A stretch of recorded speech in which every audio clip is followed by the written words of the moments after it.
someday, not right now, I will explain what, let's see, don't want this angle, I'll do like this. The significance of my face like this is. Maybe it's more, okay, wait, it's like this. No, it's like this. Okay. Yeah. Okay. Stay tuned for that way another time. Not right now. Okay. Okay, I'm going to breathe first the land here.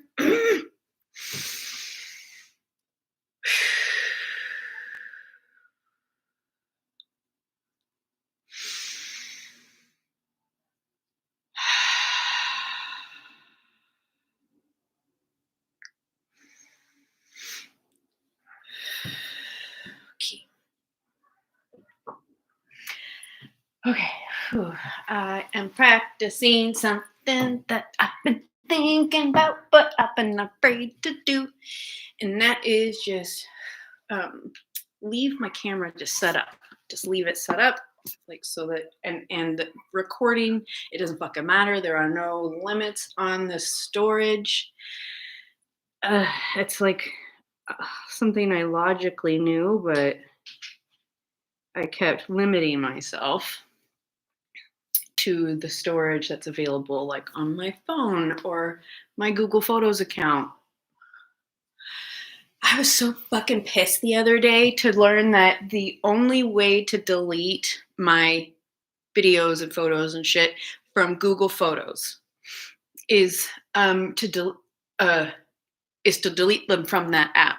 So if I delete it on my iPhone, it doesn't fucking matter. It's still stored in Google Photos, which honestly is great, as long as I just wish I knew that from the beginning, or I would have realized sooner, because I would have then changed my behavior and deleted things in Google Photos.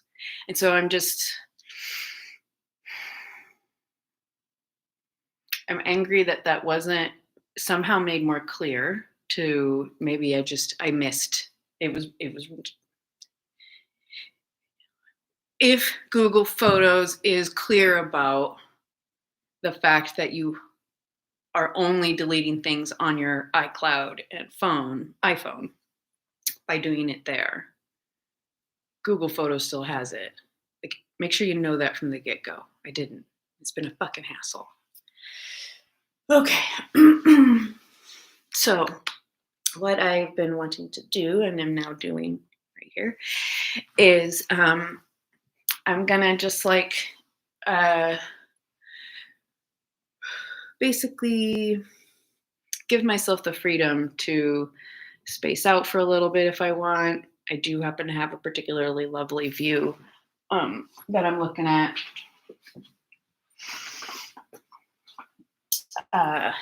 There's absolutely no time pressure. So any of that I might put on myself is artificial. Okay. And just genuinely, like, what I'm looking at. Oh, hey, you guys got. Ooh, what'd you hear? You hear some excitement out there? What you see, Maddie? Yeah, those are the neighbor dogs. Oh, they're so pretty, huh? Did you hear him too, Charlie? Charlie should have a spot he can jump up and see the window, but I'm sure that wouldn't be good for Maddie to have. Good dogs. Yeah, it's interesting, huh? They're watching the show of the, they have a pretty wide screen. They get to see quite a bit of the neighborhood from here. Anyhow, what I see in this moment, and it helps me ground rather than what appears I'm spacing out or not paying attention. It's just that I'm doing both. I'm letting myself enjoy the visual feast outside while being comfortable, while talking at length if I want.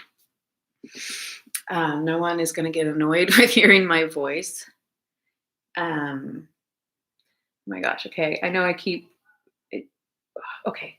So the lady with the German Shepherds is perfectly framed by little leaves and branches of the tomato plant. The tomato plant is glistening in the sun and has some like, rotten tomatoes, but they're not ugly. They're just beautiful in their decay. And since I'm not wearing my glasses, um, one of one of them in particular appears to be like an ornament hanging that's in the shape of a heart. There's a tree not far from here that has those like red glass hearts. Anyhow, lady framed tomato plant. Oh, beautiful German shepherds. Oh my gosh, such good dogs. Maddie, good girl. Watching the show, no yelling. Yes, a good girl. So cool. What a nice, good show. Like the sun is starting to come out a little bit.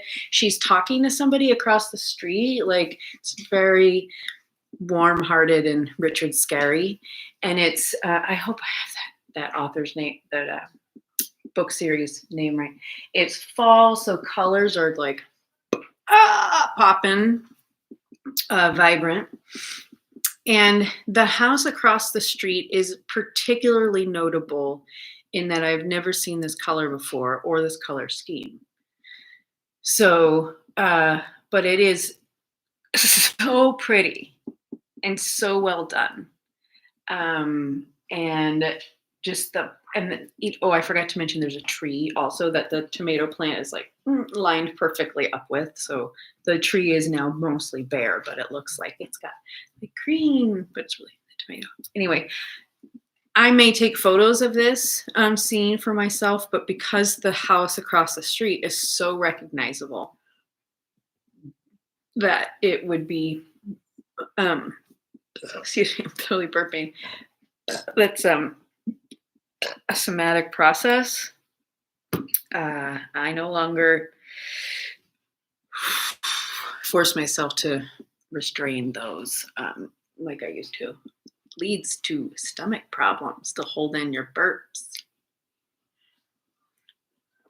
That would be a good point for the Shrek scene, or just one of them where it's like, better out than in. Really, it's so super true. Okay. So why do I describe the scene? Oh my God. You know what? I am seeing heart shapes everywhere, but the cartoon style, not, well, sometimes like the anatomical heart, but like right now I'm realizing that framed by a bright white, is it pergola? I don't know, like the same sort of frame I had at my old house for a wisteria, but it doesn't have a plant on it. Anyhow, in front of this beautiful eye-popping tableau of the structure. Their tree, there's a small tree in front, perfectly framed by the white, that in this moment, from this angle with the tree, the leaves as they are, is very clearly hearts. That's so sweet. It also could be, I couldn't describe what it also could be besides the heart. Anyhow, okay, so now I'm actually looking at another angle, and oh my gosh, I love it when window frames are like perfect picture frames essentially for what I'm seeing outside, because it's just, I live in an art studio. I mean, gallery of fine art, but it's all just a play between my eyes and the camera and the light and the plants and the like whatever. And if I just sat here and describe what I'm seeing, it would go on a long time. And that's not what I came here for. I will name, though, I think the reason why I can see at the level that I can. There's a lot of reasons, but one in particular is that I teamed up with psilocybin over the course of several years. I had multiple kind of full-size journeys, but never a hero's dose kind of thing. Never like a dissolution of self. No, that's not true. Just briefly. Anyhow. I was first introduced to where the place, I started calling it the place where art is born. I think it was in 2019. Yeah. And now that I started asking at that point when I started like consciously, intentionally working with psilocybin, literally as a teammate, ally, what have you. One of the consistent requests I made was, please peel away like the filters of my vision, like literally my vision, figuratively in my like awareness, just like basically just around that idea of please clear the filters that aren't allowed, that are making it difficult for me to see myself, others, my situation clearly. And as well as I've always had an awareness, and it's been, scientifically proven. Go look it up. That not only are there just like billions of details that are available in every single moment, our brains can only take in so much, our eyes can only take in so much, that there's a lot of detail being filtered out one way or another. And therefore, ergo, I think I'm using that right, two people in the same space having the same physical experience due to the fact that I kind of lost the exact track I was on. Anyhow, anyway, you're going to see different things because there's so many different to choose from. Like, how in the world would anybody ever see the exact same details? It cannot happen. So there's that, like just that, and then there's the fact that we purposely pay attention to different things. So if you're like, if your general perspective is from a dark place because your filters are either many or extremely muddy or whatever, then shit, I keep losing the track. Okay, so fact number one, I need to remember I do not need to edit myself. I do not need to try to get the idea out all in one go.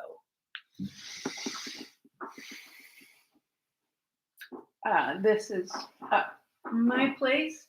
Hey, what's happening? Somebody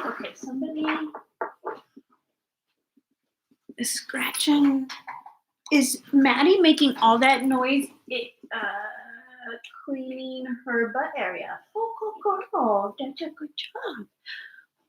Okay, so I know that I definitely need to talk a lot about, oh my God, you are killing me with your cuteness. Okay, I've got to take a picture of Charlie. Okay, Charlie. Oh my God, you're so cute. All right, now I'm going to take a little video. Oh my God, yes, you are.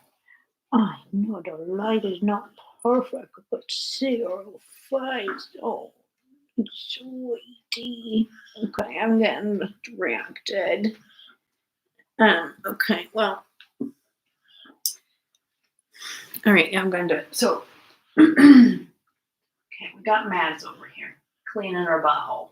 All right, so like, this is not the time to yell at her. This is not the time to say, that's disgusting, don't do that. She's doing that because it's something that needs to be done. If you don't let your dog clean their butthole, it's gonna get dirty. That's natural. Perfectly natural thing to do. Gross? Sure, whatever. Not to her. Okay, we're gonna stop watching Maddie's butthole and go back to Charlie. Anyhow, yes, I definitely have a lot of thoughts on the ways that we squash dogs' natural innate self in order to make them fit into our society. So some of you might imagine there's, to me, and I'll try to clarify it Okay, now she's cleaning the rest of her private parts. This is important. If you don't let your dog do that, they get dirty and gross and they get urinary tract infections and stuff. Let your dog do what they need to do to take care of themselves. Anyhow, the way that we force dogs to conform to a certain way of being or acting in order to be comfortable for the people around you and them and whatever. I do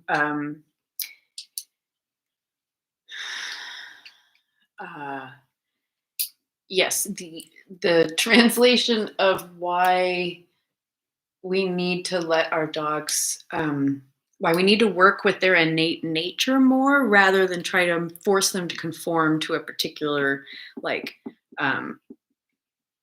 way of being. And it's similar to folks who just think differently, currently termed as neurodivergent, only divergent or disabled in contrast and relationships to what happens to be the current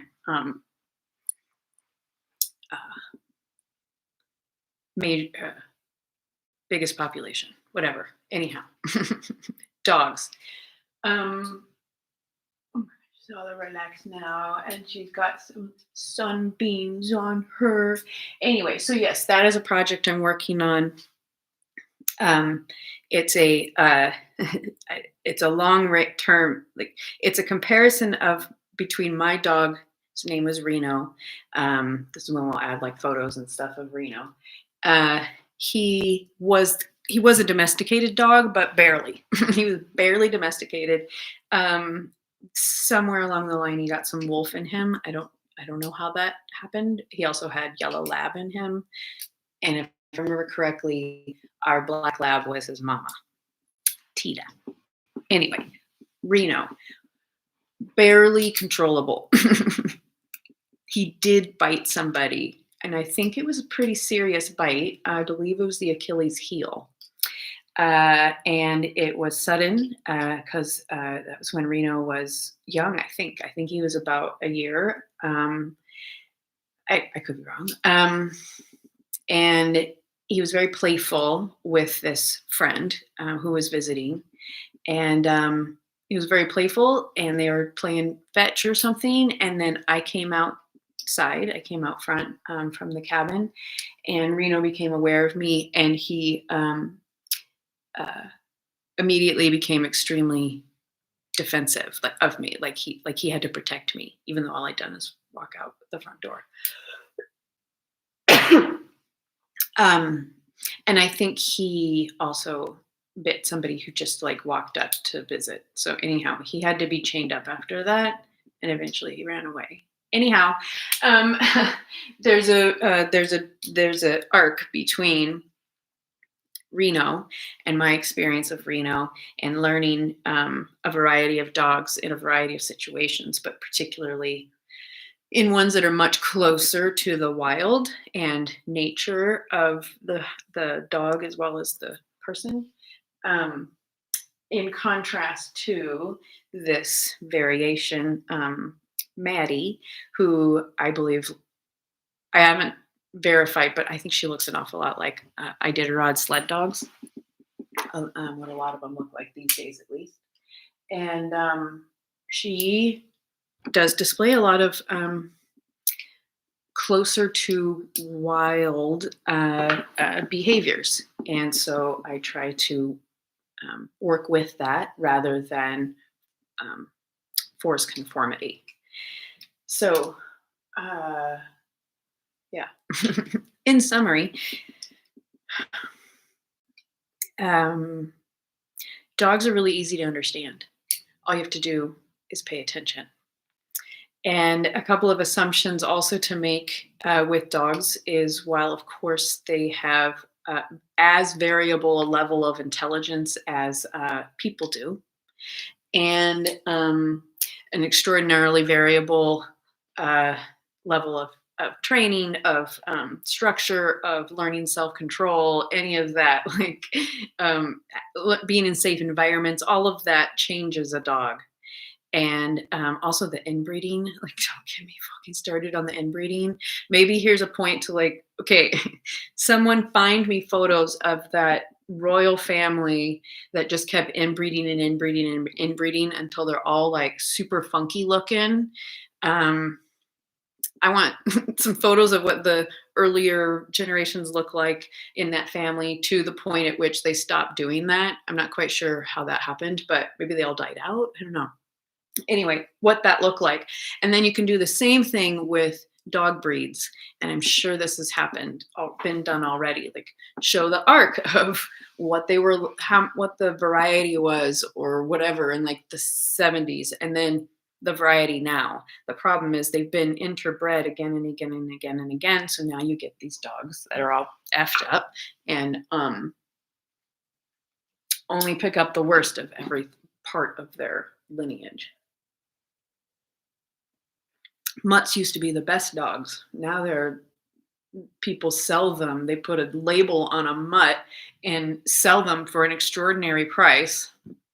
And they've made the mutt fucking stupid. Ruined a lot of good dogs. Anyway, rant needs to end now. I don't remember where I started.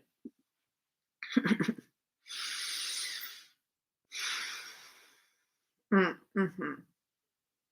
One of the specific topics I want to make sure that I make a video about. My feet are cold. I have got to find my socks. I am going to keep talking. Once I remember where my socks are. Oh, they're in here.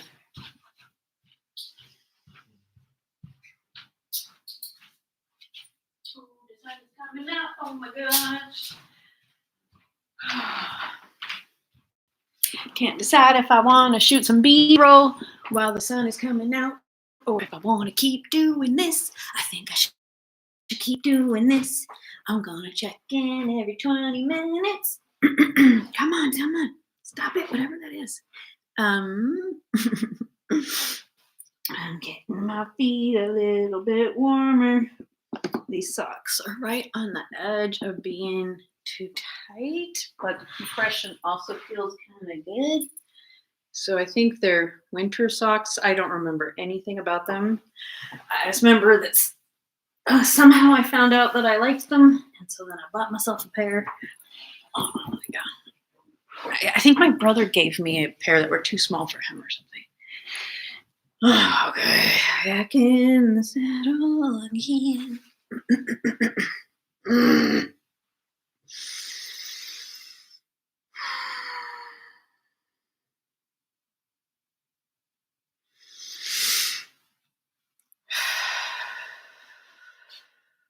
Okay. A specific topic that I want to it's reactivity in dogs, but one is reactivity like fear of having their harness put on or their gentle lead or whatever. Like there's some aversion to getting that stuff put on their bodies. Even if they're excited about the walk. If they're not excited about the walk, then that's something else. But this is one of the sure signs of an overbred dog is if they don't like moving their bodies, that's not good for them. Just because it is breed appropriate or expected doesn't mean it's okay. It just means it's become the norm. But dogs need to move. They all like walking unless they hate it because their breed, the inbreeding has caused them to like lose interest in walking, or their experiences while out walking suck so much that they don't want anything to do with it. They're not dumbasses. They're like, walking fucking sucks. Crazy shit happens. My person freaks out. I get yelled at all the time. I'm not allowed to sniff. I have to, like, it sucks. It's not any fun. That's what a lot of dogs are saying. Or they're saying, I don't know what to do. I'm just excited to be outside. This is like fucking cool. Look at all this stuff and tell me all about it. And hey, I'm spazzing out. Like there's that whole realm. It doesn't have to be like that. Anyway, naturally, they're freaking out because their experience is so unstructured or uncomfortable or feels unsafe, or they feel like they're not being listened to. So yeah, like specifically leash reactivity. I think it starts as, hey, I see a dog. Hey, mom. Hey, dad. Hey, do you see it? Is that safe? Should I be concerned? Is everything okay? Hey, do you see that dog? If at that point their person doesn't say, oh, yeah, I see it. That's okay. Cool. Thank you. I see it too. We're okay. All right. Thank you. All done. Honestly, almost every dog I've spent more than a couple walks with gets that. And unless they are really used to freaking out, some of them are really used to freaking out. That's totally their habit. So they may not, but but if we've already passed that point and the dog is like, hey, oh my God, you're not listening to me. Do you see that? Oh my God, are we freaking out? Should we be safe? They're not coming at me, but they mightn't. What should I do? Hey, you're not paying attention. Maybe I should freak out some more. Or, why are you yelling at me? I'm just trying to tell you. Are you paying attention? Don't yell at me. Look at that. You're not paying attention to what's happening. Hey, why are you yelling at me? I'm just doing my job. So that's the stage I think a lot of people find themselves in. And so both the dog and the person hate walking because it sucks. Yeah, so I gotta stop there. Later, another time, I need to come back to the training method of like redirection with treats and when it can shift to like an advanced level. You don't stay at the exact same level of training with a dog forever. Advanced level is start working with them to make their own choices. And if you make yourself and the surroundings more interesting and or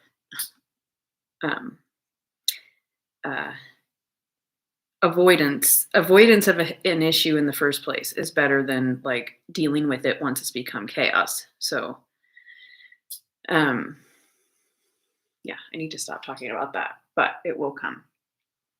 Okay.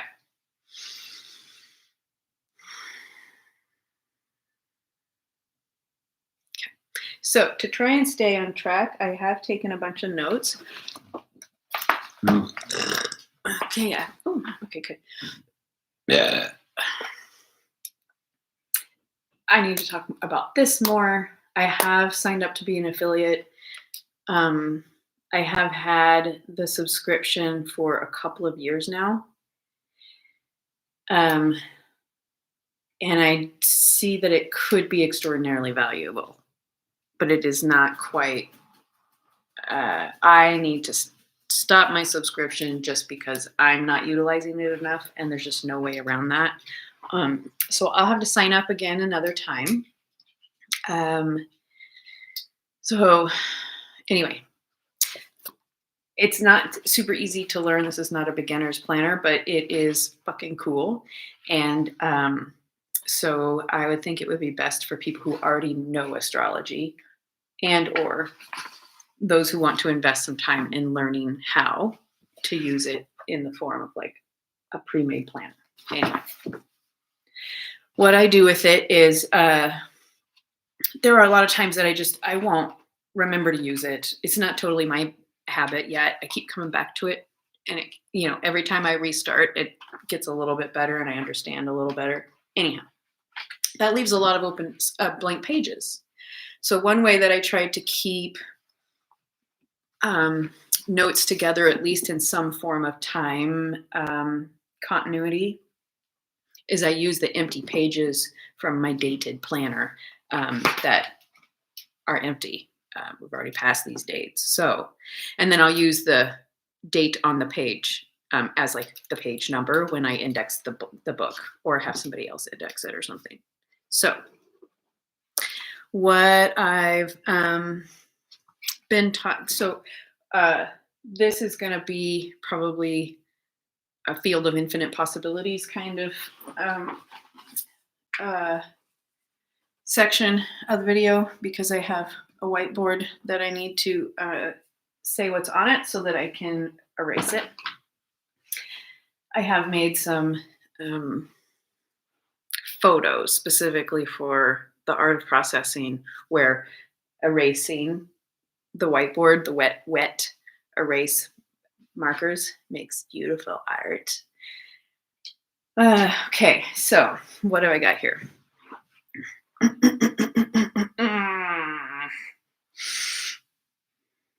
All right. Business related.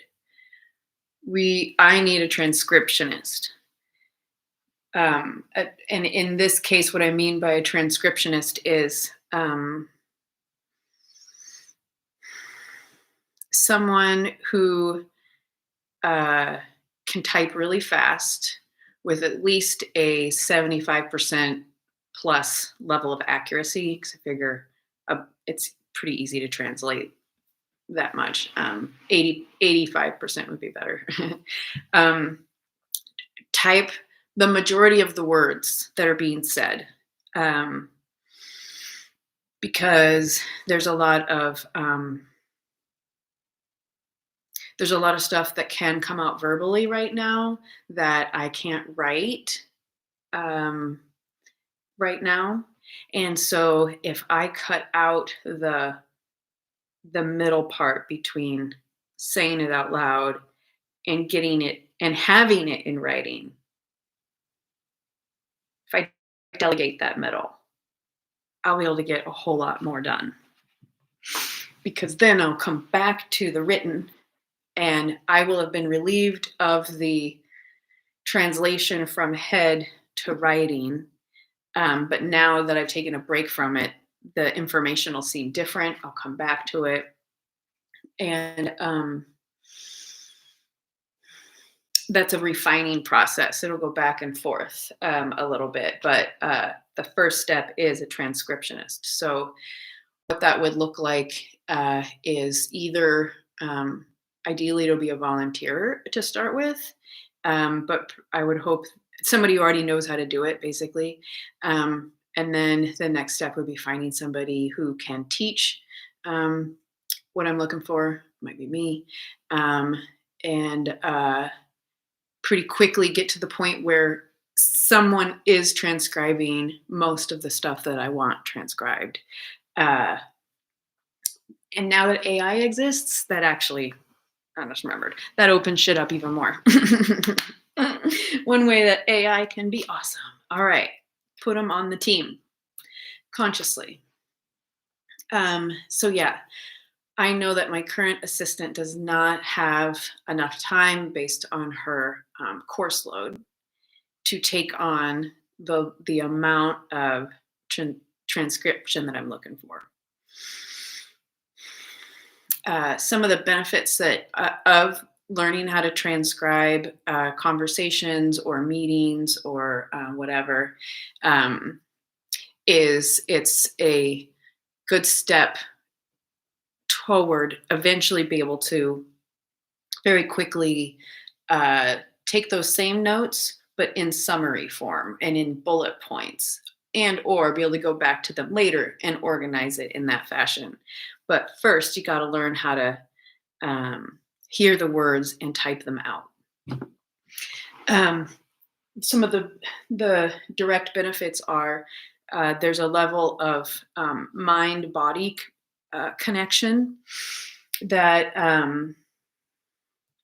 have to stop looking at my phone. My family's like blowing up on text. I almost always keep my phone on silent because I just can't take all that noise of anyone. It's not just my family. It's just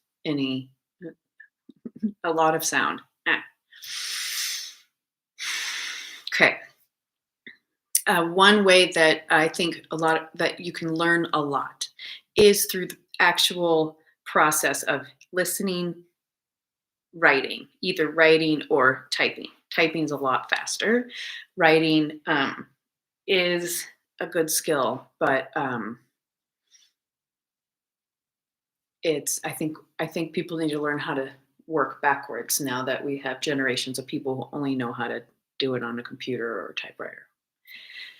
Anyhow, learning through osmosis. And so it's that coordination. And then essentially by hearing without having to really engage with the material, you don't have to really think about it a lot. You just let it flow, let the words flow over as you're typing. That also eases the speed of typing, but also lets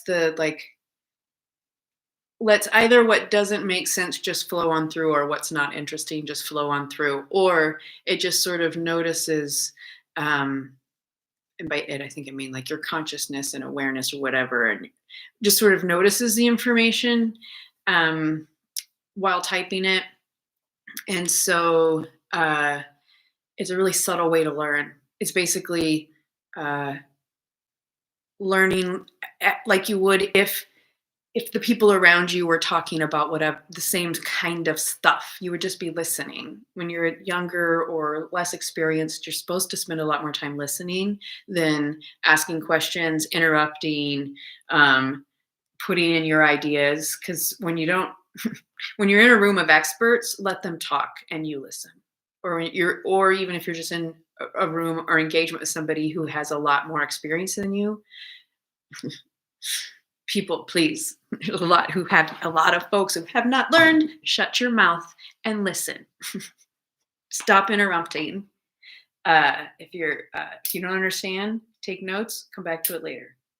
Questions will be answered if you just listen, and if there's Q&A offered, great. Be respectful and quit fucking interrupting. Okay. Anyway, there's a time and a space, but it's one of the reasons I like this format is because I'm so fucking tired of people interrupting me. And it didn't used to be like that. There was a common understanding that you waited until someone was done talking. However, the difference being now, if you wait till someone stops talking, it can be fucking forever because no one has been forced or no one has been required to refine their thoughts. So they just let people just let them talk forever. That's not what I mean. There was a skill that was learned that stopped being learned, I think, probably in the 80s, where people are like, take up space. Yes, and there's a time to listen. Anyway, I need to get off my soapbox. Keep trying to read my notes. Yeah, I think I started a long time ago saying that this is like a committee meeting. And the committee is the version of myself that eventually watches this, or the transcriptionist who's typing stuff, or the video editor, or I don't know. There's a lot of people in this committee. Not all of them exist yet, and several of them, the positions are held by me. Anyway, okay, so I did kind of share that idea. Oh, the other like really big benefit to a learning transcription is it's an extremely practical skill. It will. There's a lot of different ways that can be utilized in a professional way. You can, be paid to hone that skill, but you kind of need to learn it first. So it's practical. That's one thing. And one of the ways to hone that skill is the way to become a better and better transcriptionist is improve the ease of typing. The reason for that is if you're spending too much time trying to remember where the keys are, or going like this, or if you have to slow down to type, then you're really blocking the flow. So the way I got better at it, and there's no reason why this couldn't still happen, it's just different, is not only literally doing it at work, but I used to have access when I worked for a staffing agency, temporary agency. I had access to the testing programs that they had, and they would, when you went in, you would get tested on your typing speed, accuracy, there'd be a lot of different little tests, but the typing speed and accuracy was one in particular. That was really fun, a really fun way to practice. And then what we would do once in a while when it was like maybe holidays or something, the office is dead, everybody's gone, except for the admins. And we'd be like, hey, you want to have a race? And we'd all, there'd be like 6 computers, testing computers, and we'd all be like at our computer ready to do the typing race. And someone is, has the stopwatch. That was so fun. Okay, there's no reason why they can't still be done. It'll just be a little different than what we were doing in the physical. I really want to reenact that someday because it's hilarious. Yeah, anyway. Typewriter races. Improve your accuracy and speed. Mostly just you got to do it through practice. A lot of practice.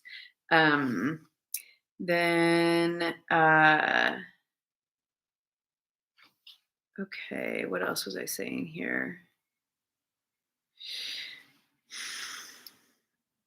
I'm not quite sure what I meant by this. Darkness, because we know there's more than this. I think what I was saying with that is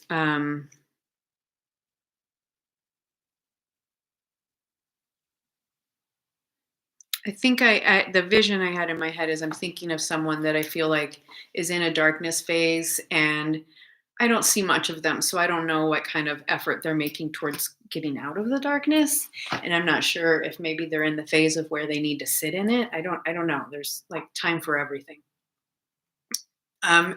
Anyhow, I think one of my concerns for someone in the darkness is if I worry that if they've lost hope, then that's concerning. If it's just that they're like going through a time in their lives where like, fuck, I got to get in the mud. I got to clean this shit up. It's like mucking a horse stall that's been left way too fucking long. Like there's very literal examples of what happens if you don't clean up your shit. And if you don't do it for long enough, then the darkness phase is pretty hard and pretty long and can kill you, like for reals, literally. But even if it's been dark and it's been long, or the path to that darkness has been fucking horrible, even if that's all true, even when that's all true, please don't lose hope. That's when I get worried. If someone has lost hope that there is something other, no judgment on better, whatever. There's different. There were times when shit was so fucking bad in my like internal and somewhat external experience that I didn't care, honestly, if it was like feeling better. I wasn't reaching for feeling better or grasping on that. I was just like, can I just please feel different? I mean, yeah, it would be nice. But if I have to feel like shit, can it just feel different, please? Yeah, because there was a long period of time where I just surrendered to the fact that it was not going to feel good.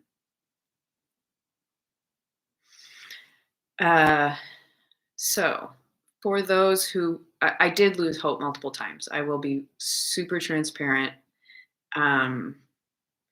I lost hope that there was something other than this, like whatever way I was living.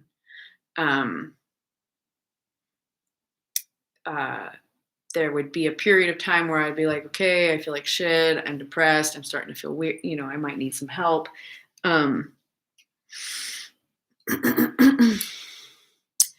But then I wouldn't know how to do that. I wouldn't know how to get help. I didn't know how to find tools. There weren't tools available. I mean, I grew up in the fucking dark ages, kind of mental health support and issues, resources. Anyhow, I would fall into a deep, dark pit And because there was really not a lot available, including models of healthy tools and methods and things to try, it would get really dark, really bad. And I did imagine what it would be like, and how would I die if I chose that it was time for that. So part of that was to, I think, take control over something. If my whole life felt like there was nothing I could do, or I was completely out of control, then at least I could control the way in which I died. That was always a sign that I had lost hope. Another sign that I had lost hope was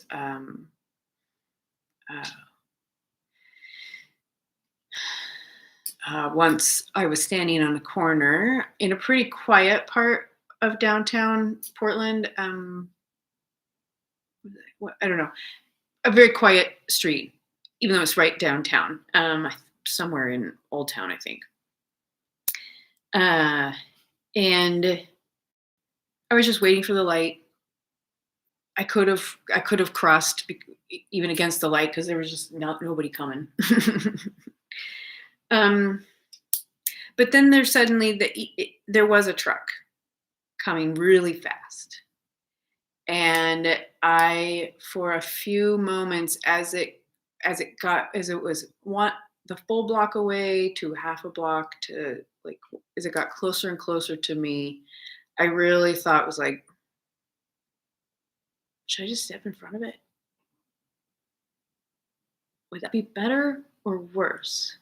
Because if I survived, that would be a lot worse. Because then, I'm broken. Okay, I don't want that. There's a chance I would survive it, so I better not. Yeah. So that's, yeah. That's not great, but that's what it was for me. There were multiple variations of that one. So finally I reached a point of recognition that it's not that I actually wanted to physically leave this physical plane. I didn't want to actually die. There were so many aspects of my life that I loved, especially after my daughter was born, that, and I could recognize the impact on others. I had witnessed the impact on others of someone's suicide multiple times. And I didn't want to do that to my people. So that was multiple times what saved everything, saved me. And then multiple times I still just kind of kept it to myself, even when I was married, even when I had close friends. But I would eventually find a way to access emergency mental health care. And there always seemed to be a way, which was kind of nice. Several times it was an EAP program through the temp agency.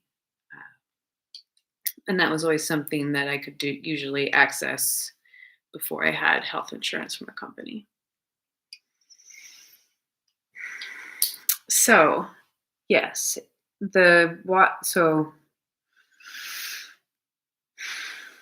hope part. I was able to consistently hold the idea of there is hope no matter how bad everything feels, how horrible, how painful, how whatever. Just fucking make it stop one way or another. Is to remember that it's not that I want to physically die. It's just that I want the life I'm living to not. I just don't want to keep living the life I'm living. Is really more the thought construct. So I would shift to, okay, I don't want to live like this. Instead of I don't want to live like this anymore. And there's usually a progression over a period of time for me.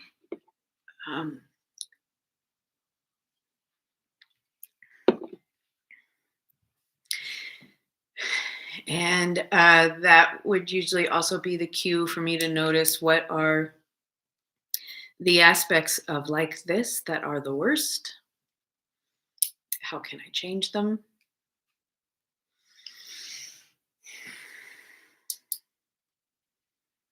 And what are the most foundational and most accessible changes I could make? What's the biggest? I hate this phrase and want a new one. What's the biggest bang for the buck?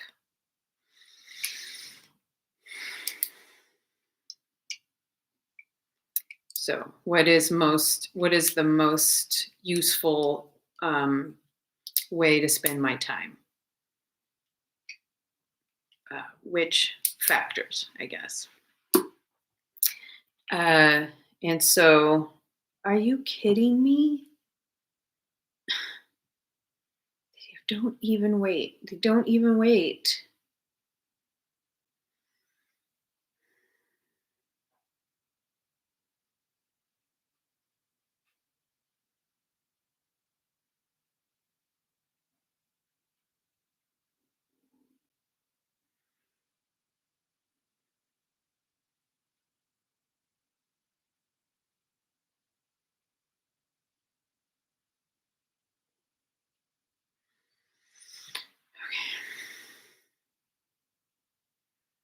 Okay, I'm just clearing a little bit.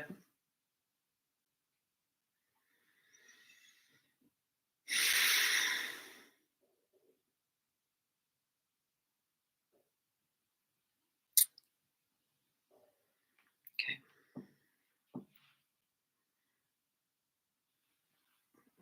Okay, I think I'm gonna get up. I know I just totally lost my track. 'Cause,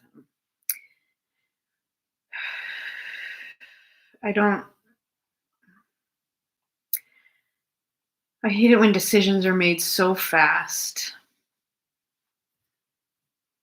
that there's not even an opportunity to speak up unless I'm right on top of it.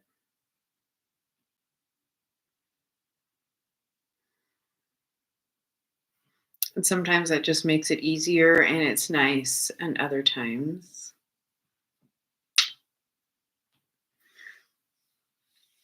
Anyway, they landed where I guess I wanted, so. Okay. I'm going to leave this going and I'm going to walk away for a break. I will make a physical indication if I'm coming back, and we'll be talking off screen because that might happen. Until then, it's just. Do you remember back in the day when TV ended at like midnight and then the screen would change to the flag, or sometimes just like, I don't know, a scene, but it was the flag for a long time. And then it would be at some point the Pledge of Allegiance, I think, something, a song played, and then it would go on static. TV did not used to be around the clock or on demand. Can you imagine? Deep, dark ages of television. But cool. Really, it should have gone off. People, you shouldn't be on fucking TV like all the damn time. You should, that's not what we're made for. Oh yeah, then I think it was Home Shopping Network that came. It kept pushing the flag back further and further until there was Home Shopping Network on all night long, I think, for the insomniacs. And then there was infomercials. I think that was part of the progression. Anyway, I have to walk away. Okay, I'll be back.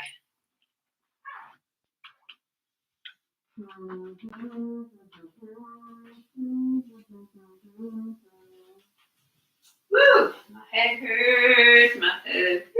So what should I do? When do I need to take a shower? When do I need to take a shower? Need to start paying attention. Oh God. Okay. I need to get to the point where I'm where I'm like, okay, I'm not expecting this to be readable, where I'm sharing my calendar before and after I organize it. Okay, moving on. Okay, sheet.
Hi, buddy.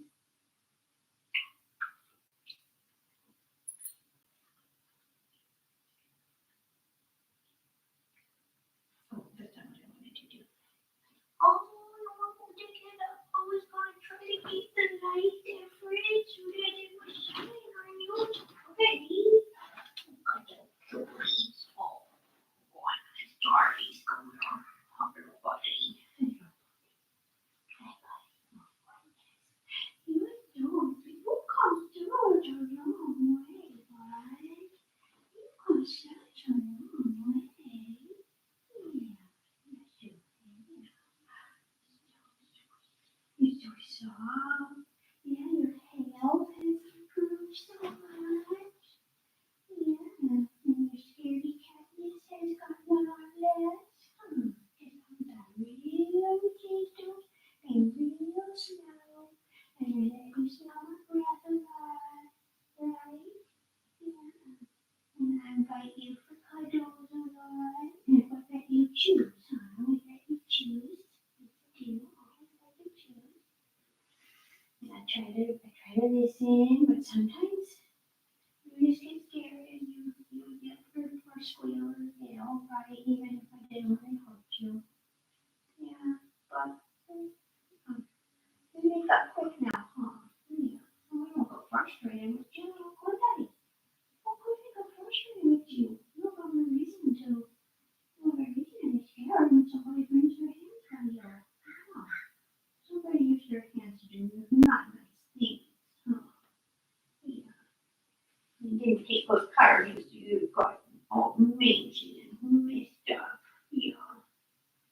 You were so scary, cat. You were so scary, cat. Yeah, you barked a lot.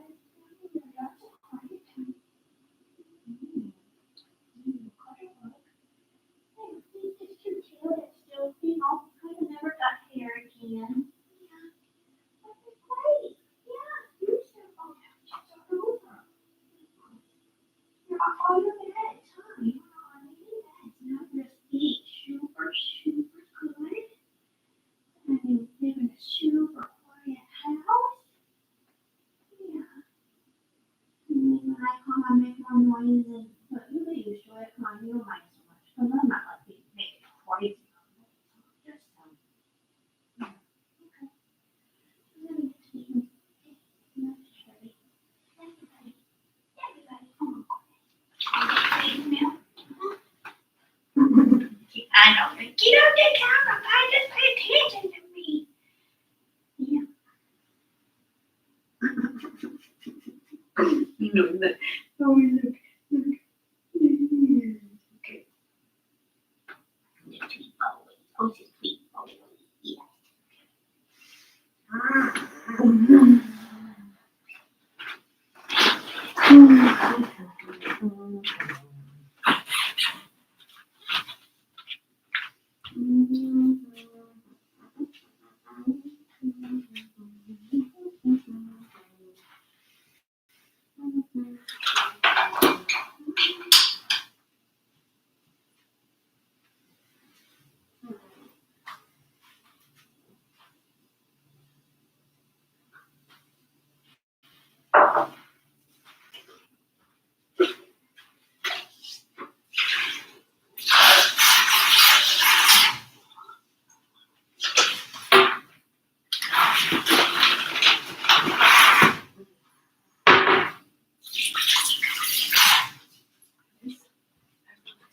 Energy has skewed today purely perspective, purely platonic into something that makes me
Hey, I bet you're finishing up at dance right now. So yeah, this is not an urgent thing. It's just it is something that I'd like to have folded into the cuddle opening circle tonight. I'd really like there to be, and I can do this, especially since you've been doing that gift circle thing. I think there really needs to be a reintroduction of, at least briefly, the Platonic agreements, as well as specifically what kind of shifts that energy out of Platonic and into something else. And so, like, some of the specific examples I would give are, or I would suggest are, while it's natural to like kind of start to think about, oh, would it be nice to, do something else with this person, like go on a date or kiss them or touch them sexually, like just the shift of thought process to that is enough to be notable to those of us, like me, who can feel even a super subtle shift if it's continued, and maybe not that first like moment, but if it's indulged Obviously, I wouldn't say all these words. Don't get annoyed. That I'm just trying to give you the essence that I would want conveyed, whether it's by you or by me. So it was like the reminder that if you start thinking about smooching or sexing or whatever with someone, then you've kind of stepped out of the platonic container. And discussions about things that are sexual of nature, or like relationship conversations are fine, just and great. Like when it comes to the conversations in the room, just not of the sexual nature or dating specifically, like that kind of energy, like friend stuff. Let's talk about shared interests. Like literally kind of meditating to get with someone on what does it feel like if I touch you here or there, or but with a real emphasis of awareness of the moment and awareness of when thoughts or energies have started to shift into that natural or learned inclination toward sexual sensuality rather than platonic sensuality in the way of sensual being aware of senses and not just touch, and not just sexual energy intimacy, but also intellectual intimacy, physical intimacy unrelated to sexuality, all that kind of stuff. So I know that was a little bit of a ramble, but hopefully it was enough to kind of convey the essence of what I'd like us to very consciously bring back into the circle, because I don't think that's been a part of the last couple of opening circles. And we have several new people. We can't leave anything up to interpretation. So yeah, I really think we need at least 3 to 5 minutes for that. It can be done, I guess, after the gift circle, as long as it's not like, I think after the gift circle is fine, actually. Yeah, totally fine, because I don't imagine there'll be enough attention on the gift circle conversation that there won't be I think, a lot of physical, sensuality of any other sort of juiciness going on. So, yeah. Okay, I'm gonna go eat. I'm shaking. Okay, love you, bye.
Everyone, fucking reminder.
Any number of other topics.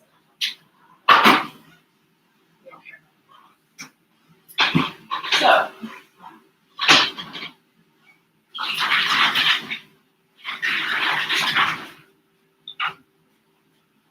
I'm going to ask you to talk to other people. I know about the experiment.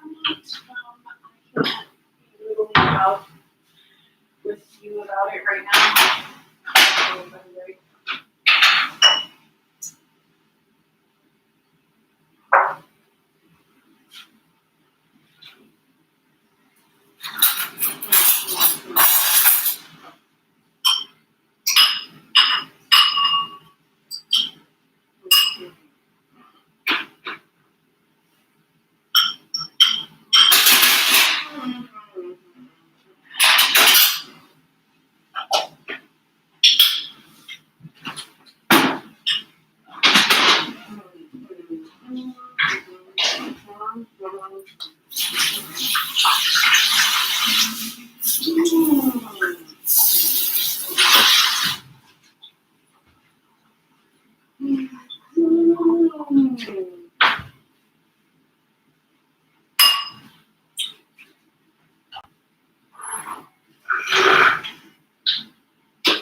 Hey, yeah, thanks for being open and because I just kept being curious about like what is this aversion, this stomach clenching that I keep feeling about cuddles and have sorry that's Hey. So yeah, thanks for being open. Yeah, I've just been really noticing like what is my aversion to our cuddle parties in particular. And yeah, I realized that it hasn't been the energy that I remember feeling back in the days when it was stated at the beginning in every circle, and like just remembering my first times and how I didn't really know what to expect,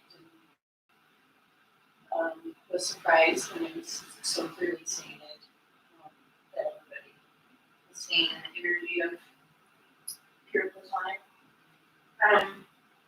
So yeah, I just had to keep wondering why do I feel so worried about this? Why does this feel harder every time? So yeah.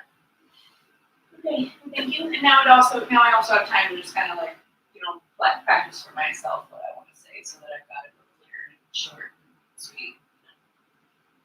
Okay, thanks, Anne. Bye.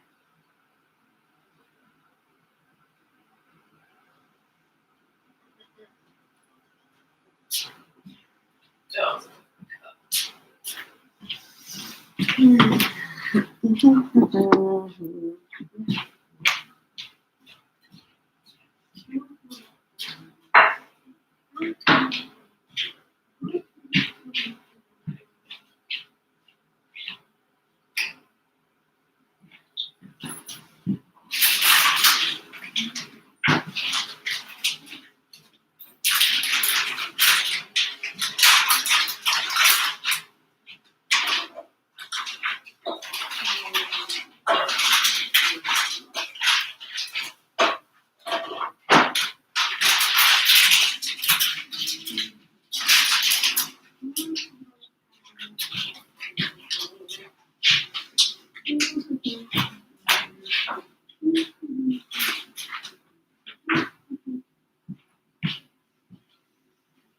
Okay.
Okay.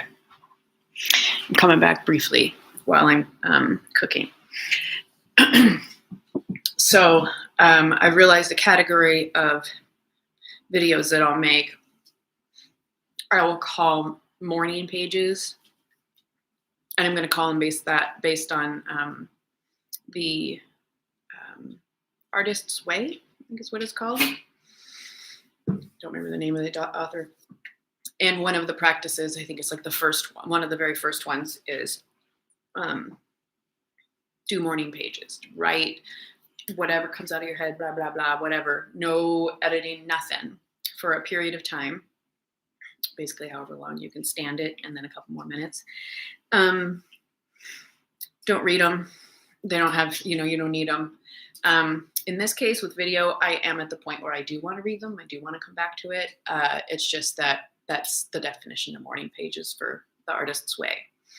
So because I have not done something like this for so long, there's just a lot. And so like I'm irritated and frustrated that I was recording for probably close to an hour and barely talked about the things I really wanted to talk about.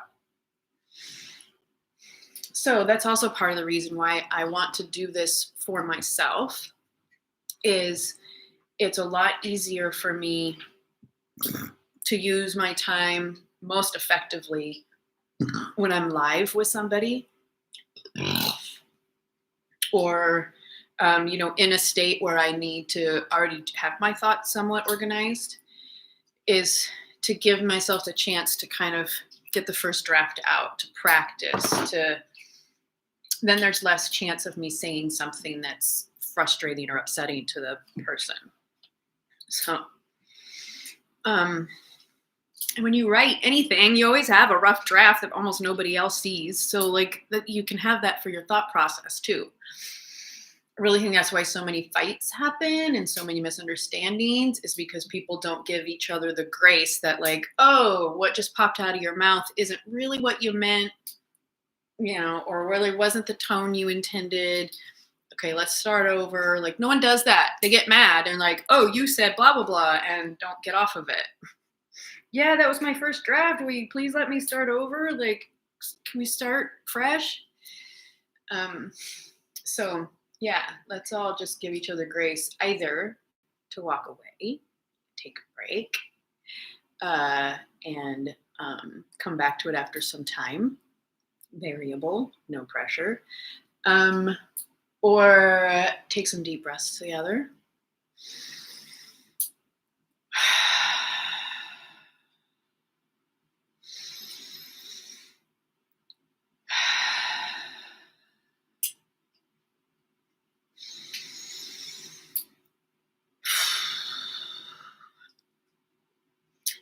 Or some other form of getting out of head and into body and breaking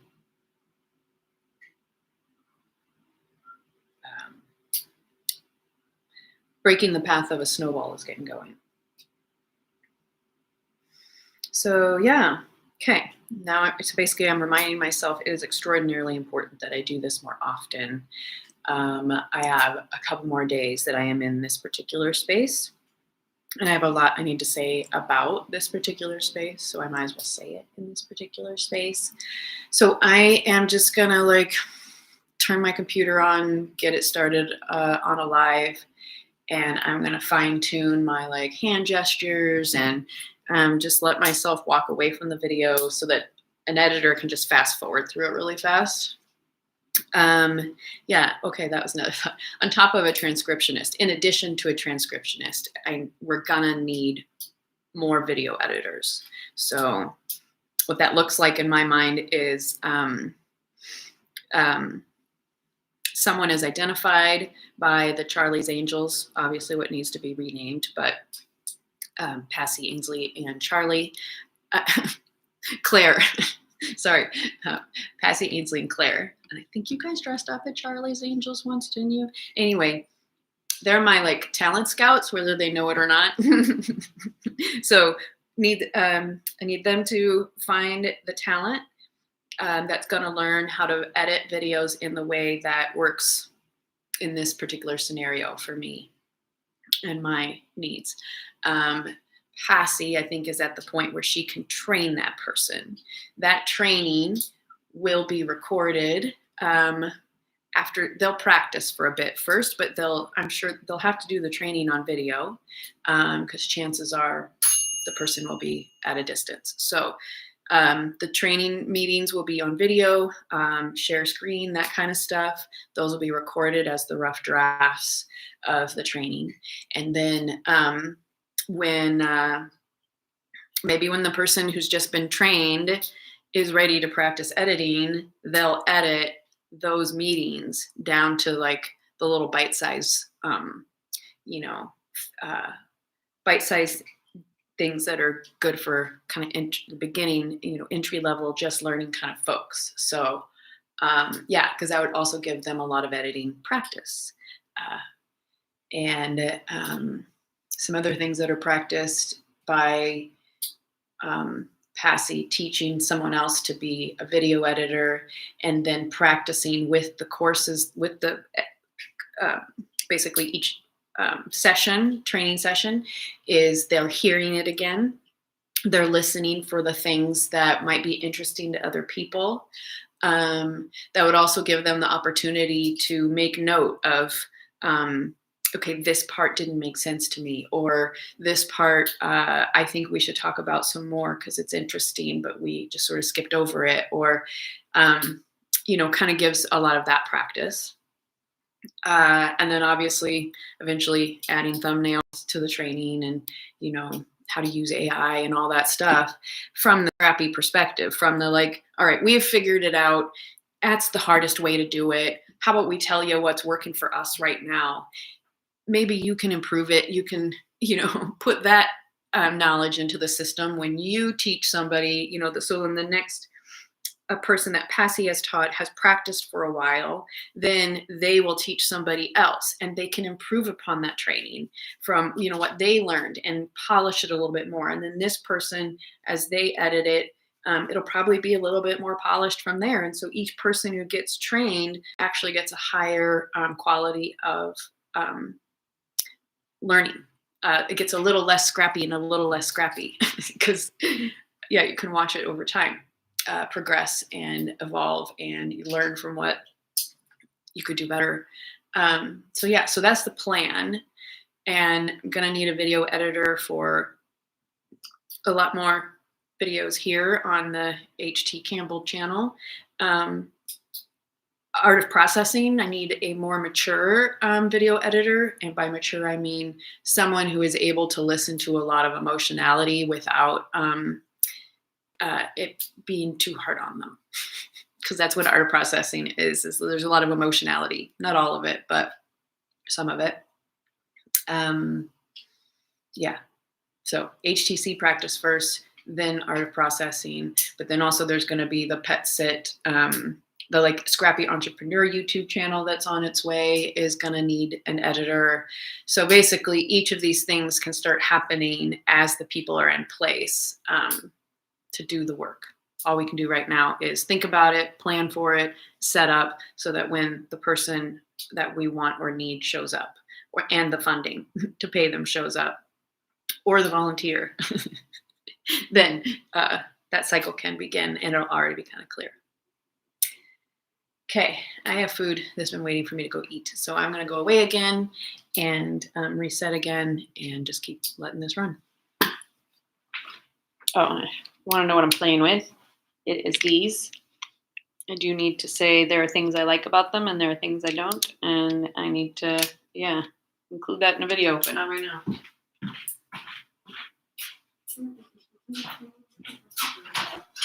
Are you done? No, you are not. Let's cook you up a little bit more.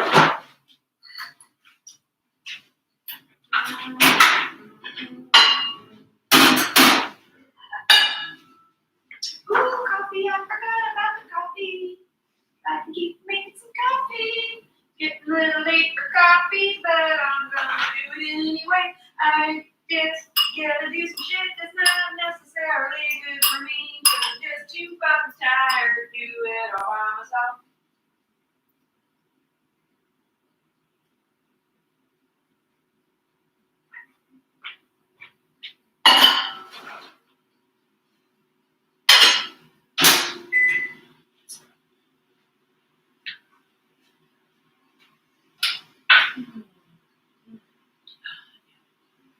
Yeah, we're scouting, no more scouting, no more recording, just get through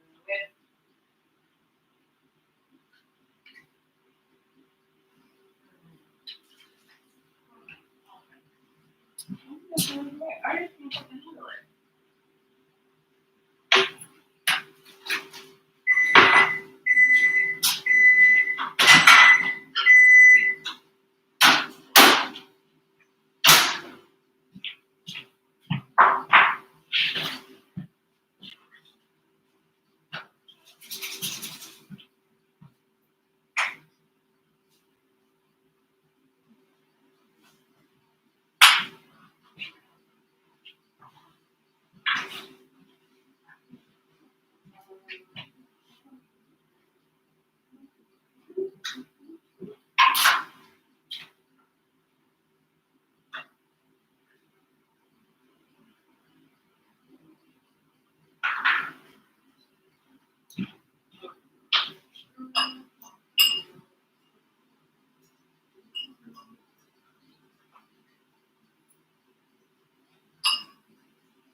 Okay, I just had an idea. You know what I think would be funny is eventually form of these videos where I just leave the camera running and I just sit down now and then come talk. The long form can have the quiet times or just background noise times have like cool music. And so there's nothing to miss. It's just you're listening to music. Like, so there would be some people who would be out there who'd be like, I'll listen to, or I'll put on a 4-hour video of Heather, not because I'm talking the whole time, but because there'll be these long stretches of just kind of like background noise or mumbling and singing or nothing. And then every once in a while I'll come on and start talking. And, you know, it's sort of like when you're hanging out with somebody, you go do your own thing and then you come back now and then, have a little chat and you head off. So eventually that's what I think we'll do with these long form is the first edit will be just laying. No, it'll be like further down the road because it's really not a priority. Once there's time and staff available, the repost of these sort of long form videos will be music, nice music, boring scene, just the background, for, you know, the dead space.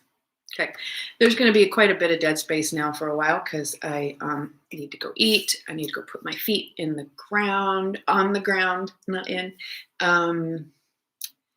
Yeah, I just made some falafel, and yeah, my head hurts from all this mental activity.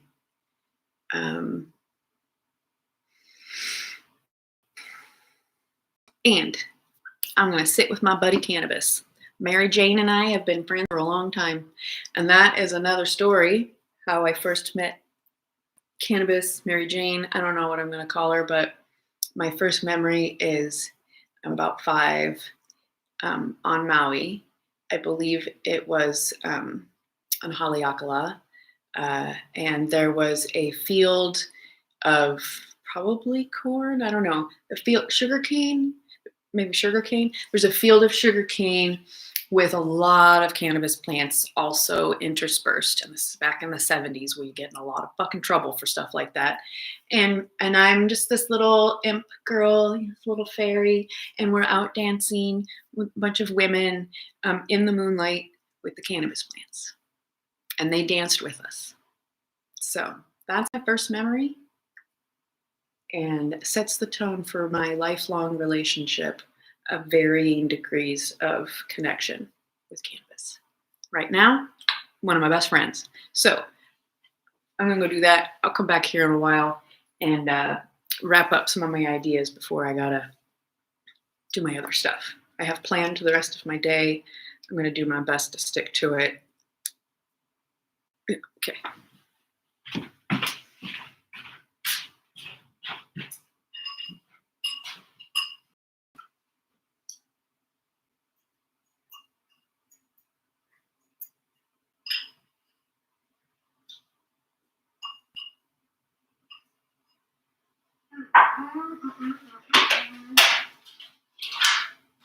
What a good idea.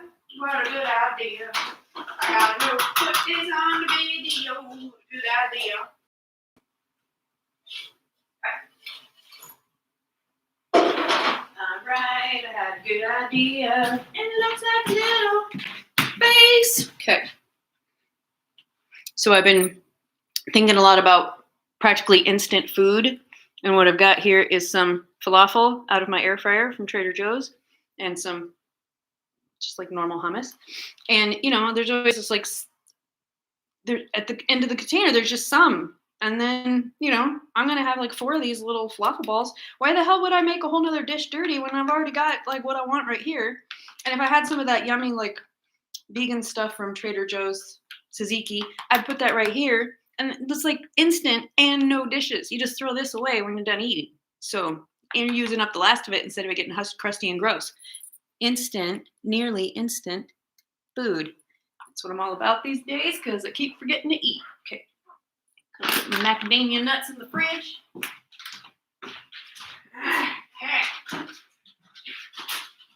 Over and out for now.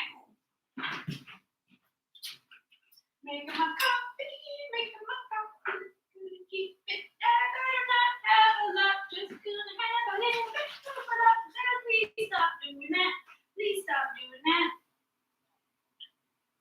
It's not good for you. It makes your body hurt. Stop eating all the sugar and drinking all that coffee.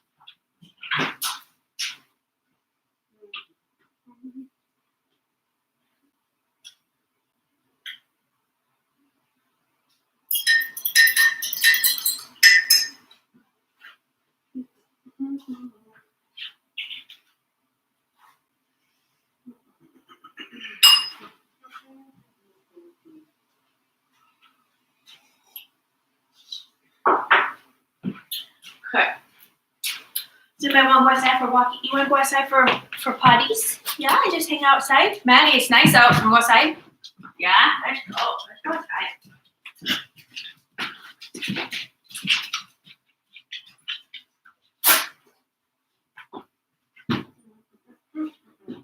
I don't think I'm gonna need this, but you know, anyway. I probably should just take my socks off because it looks like it's real nice. Ooh, I keep forgetting to turn down the heat. Go out, Maddie. Oh. I forgot to turn down the heat, so I'm gonna do that so we can leave the door open because it's super nice out. You don't need to be super comfortable all the time. That's what jackets are for. Put on some more clothes if you're cold. All right, let's go.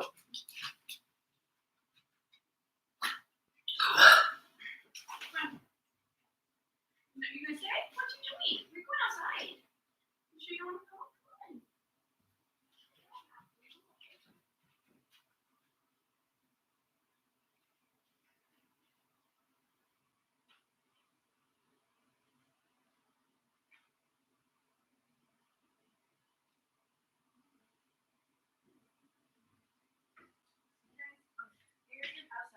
Air your house out as often as you can, because it gets disgusting if you don't air it out.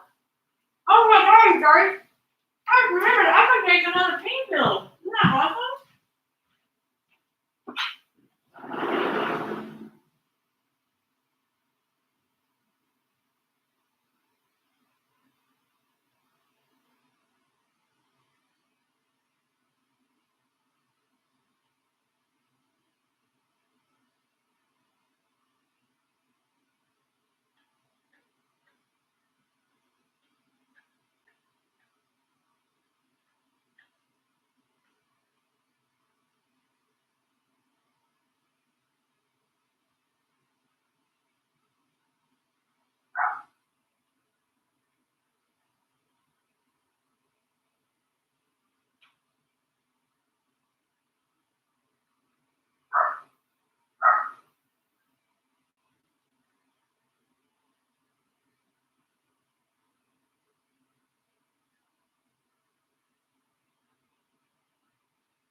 gotta clean up the kitchen before I leave. Okay. Gotta get a bit more out. It's bugging me. Gotta practice. Okay. A little bit like I'm gonna barf. A little bit like I'm gonna barf. Now I've eaten enough to take that goddamn pill. I'm so fucking tired of orange bottles. Okay, turn that off. Okay, I'm looking for it right now. Okay, where is that fucking thing? I am grateful for the readily accessible medicines and tools needed for me to feel my best. I am grateful for their presence.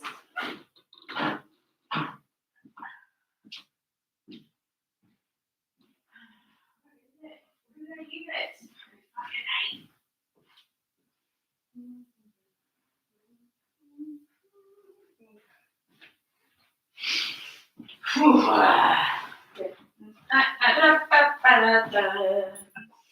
Gonna chill out, then it'll show up.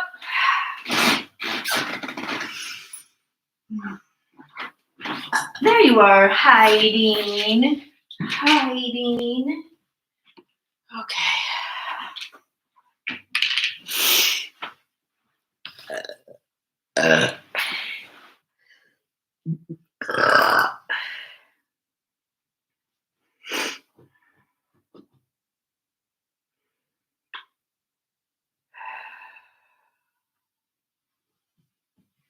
Okay, I need some Kleenex over here. Take this. Okay. I'm going to shift my practice. I have been angry about how many orange bottles currently have my name on them and I use frequently, most daily. All daily? I don't know.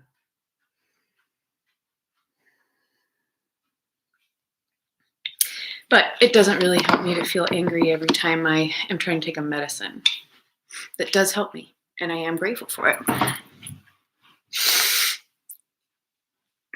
Part of the foundation of my anger about this, and I'm going to take half right now, is these are paid for by my insurance. Supplements, like in this case, this is a pain and reliever and anti-inflammatory. It's called naproxen. In this case, an excellent replacement that is helpful in a ton of ways is very high-grade curcumin. I think what I use is called theracumin. So I should hype that. I should talk that a bit. Anyhow, this is paid for. Theracumin, which I have validated works extraordinarily well, is not paid for. It does not have any negative side effects at all. I mean, I don't know how much you would have to take in order for you to have negative side effects, but I bet it's a lot.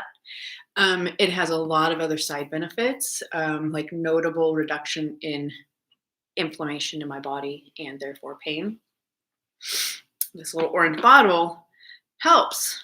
Reduces the pain and all that. Masks it though. It's masking it. But it kicks the shit out of my liver. And then, like someday, if I keep using this shit, I mean, number one, I'm already going to have to do some sort of healing protocol to recover from using this shit.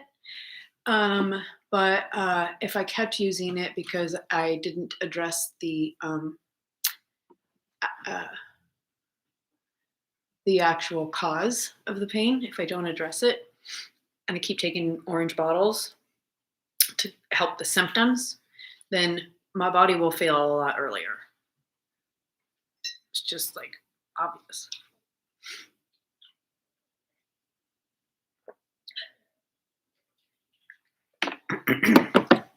Anyhow, yeah.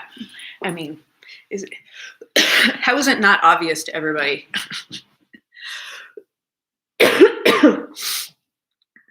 that the insurance companies and the medicine and the pharmaceutical companies are either owned by the same people or companies, or they just are in cahoots, because if insurance companies only cover shit like this, then only people who can afford it can have the healthier versions. And it's a cycle of illness. It makes me very angry.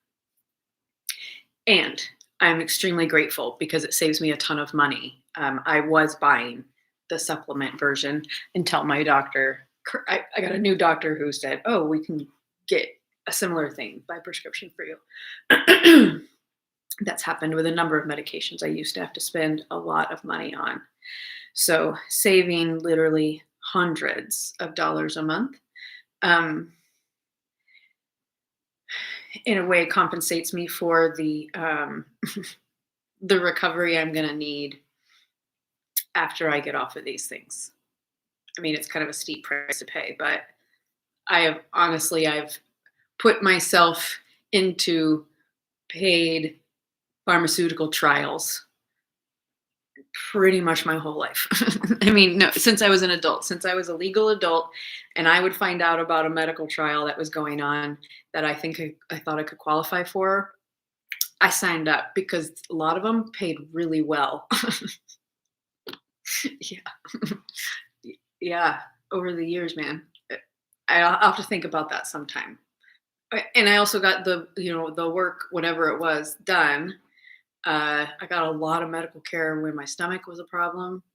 I didn't have ulcers. That one, no. Anyway, I don't want to get into it. Anyhow, this is just another form of being paid to give my body over to medical experimentation. And basically, by saving the money I am, by not buying the healthy versions and letting myself save that money by taking these orange bottles, I am mortgaging my my body and my detox system. So hopefully I am able to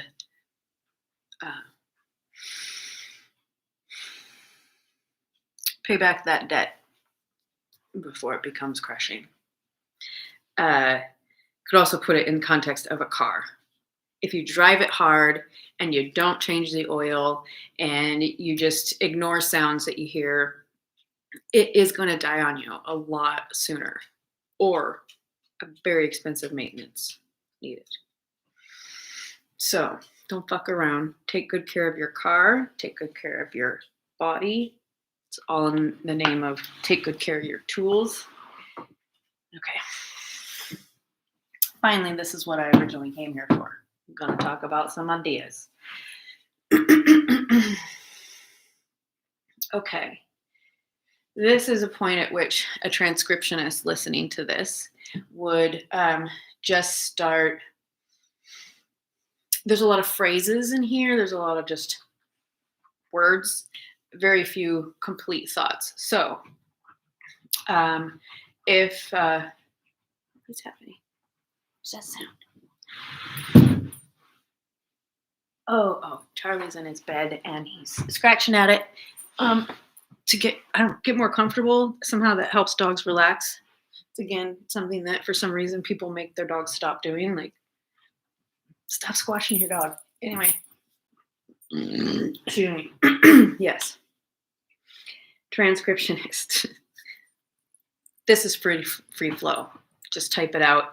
The notes I would want would just, could come in the form of just literally transcribing these words, or you could at least organize it to the point where, similar ideas are grouped together. That would be ideal, but just typed up for me would be amazing. Okay, end of note to transcriptionist there.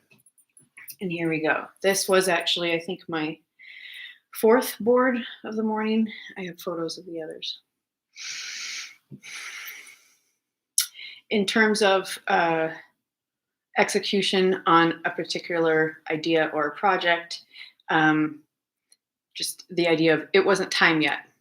The idea, the excitement, the dream of something always comes long before the execution. Unfortunately, there is an incredible amount of emphasis placed on fast, now, idea, execute. Um, that's not natural. And it's no one's fault. It's just what we've been doing for a number of decades. Um, and so, uh,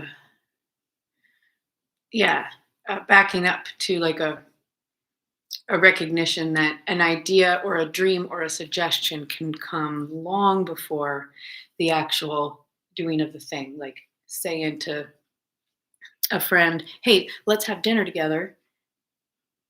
A month or so later, "Okay, let's pick a place." "Oh, when do you think you can get together?" Is like the third contact. It might take months to plan it. That's not something to be annoyed about. That's just following the natural timeline and making judgments about the response or lack thereof, instead of thinking anything other than they're busy, they forgot, it's nothing personal. Like, that's the key. Um, it's just like, oh, it hasn't been time yet. But way too much emphasis is placed on now. I want to hear back from you now. Oh, you didn't respond, so you never are. No, sometimes shit might take years. Chill out. Or just like whatever, maybe they're not on the same timeline as you. Just let it go. You like lobbed an idea. Hey, here's an idea that might be fun to do with you. Silence. No, guess you weren't into it. Cool. Just wasn't time yet. That is a theme. I not only do I need to learn to delegate more, but I need to cultivate the person who I can delegate to. And what that will create is a need for her to learn how to delegate to somebody. And the way she would do that is through the process that I took her through, where I introduced her to each administrative task or concept, like kind of one at a time, and then we started layering them together. Now she's been practicing everything for, I can't remember how long she's been working with me, but quite a while. So now she's probably at the point she could teach someone else, basically just by them like shadowing her. She could really easily teach somebody else the skills that would be needed to be like that she would delegate to, is what I was trying to get to. The person she'd delegate to should be training in the process of creation of this. Like, I can't delegate that much to my assistant until she's cleared some of her plate. I can't keep piling shit on her. So it's my responsibility to reprioritize. And I'm feeling upset right now because I'm remembering all of these times that in a professional environment where an artificial timeline was placed on big projects, and then the timeline would be pushed back even further, hustle even more. And there was almost never a reprioritization of what was already on my plate. Nothing ever got taken off. It was always just my responsibility to figure it out and just get more done somehow. I mean, until I literally started having a breakdown. That took a number of years. Anyway, so I refuse to put somebody else in the position of dumping stuff on them to the point where they're stressed out, and because they feel like there's no way to get it all done. That's my responsibility to make sure they never feel like that. So it's up to me to reprioritize and like take a look at that. Now that the tool I always dreamed of that didn't yet exist now exist. One being Asana.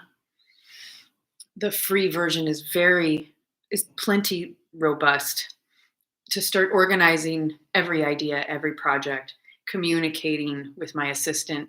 So we now have this, like, it's messy to be sure, but it's coming together more and more. So now We can have any number of conversations going at any one time. We come to them when we want. Very few committee meetings are required. We just talk directly once in a while.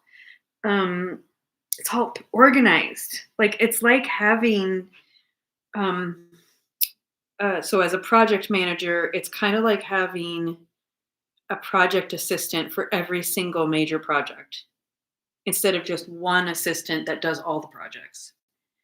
I mean, literally, that's what I have right now. But Asana, no, that's not what I have. Okay, cool. Okay, this is what it is. So Asana is the project assistant, the one who just kind of makes sure things get filed where they belong, make sure like the project managers are remembering to follow up on stuff or like whatever the like nitty gritty admin stuff. In a lot of organizations, that's the same person for like a whole bunch of projects. And that's a lot to fucking track for somebody here. Instead, what I've done is this like base position has been delegated to Asana. So now my human assistant is able to be like the project manager over all of them, but from the perspective of she has a team under each one, keeping track of all the details. So she can just like check in, hey, where's things with this? Where's things with this? So then really the only people I think are going to understand what I'm saying right now are probably professional project managers. But anyway, so Asana is the assistant. My business assistant becomes the like one who keeps track of everything and kind of boils it down for the department head, whatever the organization is in your particular one. So outsourcing this has made it so much easier to do stuff and to reprioritize and put projects on the back burner, but still add ideas when they come up. Gone are the days of literally filing things and getting horrible finger, cuts and like, oh God, so much work was so hard. Okay, anyway, tools, awesome. They exist, free. Someday I will talk more about Asana and why I probably should have a paid version and why other people probably should, use my link so I get paid for it. Just for turning you on to the idea, man. Not all the money should go to the companies, okay? All right, where are we at here? I took my, yeah. All right, perfect example of an excellent use of AI is all the tracking available on the iPhone in partnership with a watch. Fucking phenomenal.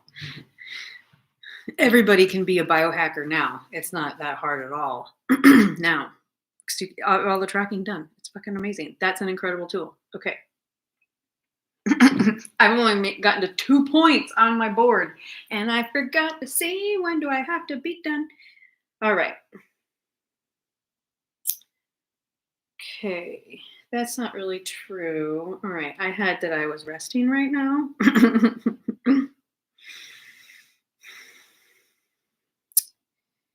Okay. I think realistically, I probably only did that for like 15 minutes. So what I should do is take another little break. Okay, I'm resetting my calendar. I'm recalibrating it based on the current reality rather than trying to force myself to stick within an imagined reality that I had earlier today. Okay.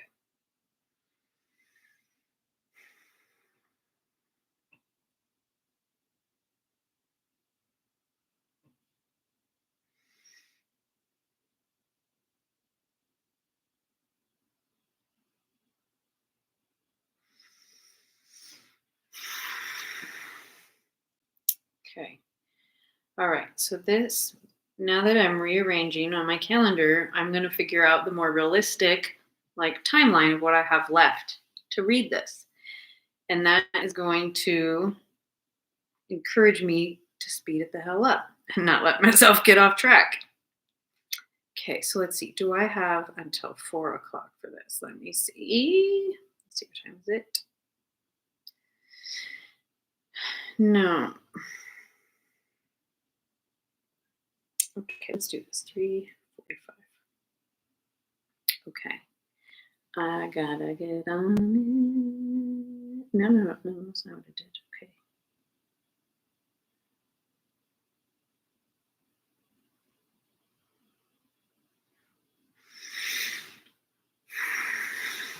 Investing a little bit of time in being thoughtful about this planning saves so much stress and so much time. It's well invested. Just do it. Okay. I'm also going to try to leave myself some wiggle room. Walk and feed dogs. Okay, so I've got all this active stuff I got to do before I can take my bath.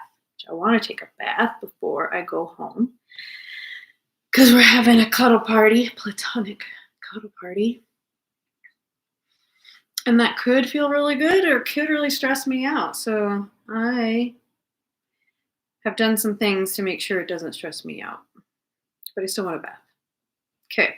So that means I only have a little bit more time, like 15 minutes. Okay, so I am going to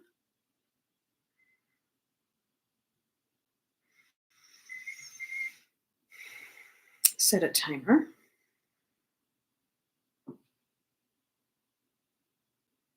This is amazing. You have no idea how much better this is than when it was all in a Franklin planner. Like, appreciate what you got, man. Okay. I am going to set a timer. Okay, I'm going to give myself 10 minutes because then I have a little bit of time to wrap it up. 10 minutes. I don't like the new timer. I don't like it. It's supposed to tell me what time it's. Okay. It's 3:28, 3:38. Okay. Time to wrap it up.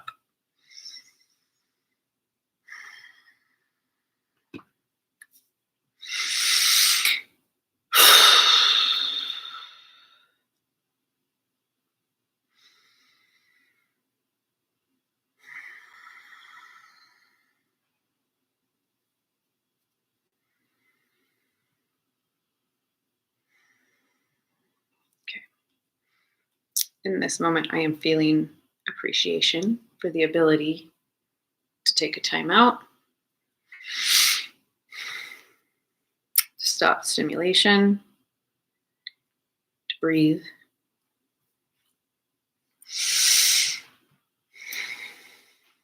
And there's no one sitting there going, "Are you done yet? Why are you being so weird?